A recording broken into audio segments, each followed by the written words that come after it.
अकोला महानगरपालिकेने शहरातील फेरीवाले व पथविक्रेत्यांसाठी खुले नाट्यगृहाजवळ खास बाजारपेठ तयार केली होती।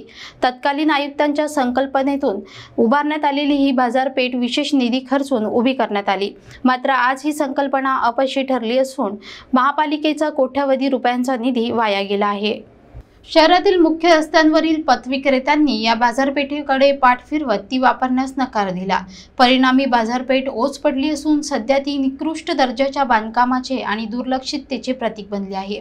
उन्हाळ्याच्या दिवसात पेव्हर ब्लॉकमधून उगवलेले गांजर गवत ही स्थिती स्पष्ट करते। या प्रकल्पामागे असलेली सामाजिक व शहरी व्यवस्थापनाची भूमिका महत्त्वाची असताना प्रत्यक्षात योग्य नियोजन, संवाद व अंमलबजावणीच्या अभावामुळे ही योजना कोलमडली। बाजारपेठ सुसज्ज असण्याऐवजी झाडाझुडपांनी व्यापलेली असल्याने नागरिकांमध्ये नाराजी व्यक्त होत आहे। महापालिकेच्या दुर्लक्षामुळे व अतिक्रमण विरोधी उपाययोजनांच्या अंमलबजावणीतील अपयशामुळे हा प्रकल्प फसल्याचा आरोप नागरिकांकडून होत आहे।